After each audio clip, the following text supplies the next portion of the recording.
2015 Jeep Cherokee. Customer states they hear a rattling type knocking sound at idle. It at another shop, and another shop replaced the wheel bearings on it, I guess, and the noise is still persistent. I took it for a drive, and now I've got it up on the lift, and at first I couldn't hear what they were talking about. I did feel a bit of movement when I put it from reverse to drive, like a motor mount is quite worn out. And then when we came up on the stop sign, finally did hear that magical noise.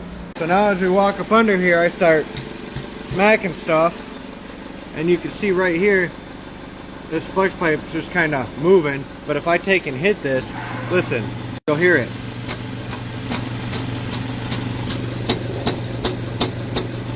But if I venture up this way and grab where that flex pipe is, you'll see right here you've got a broken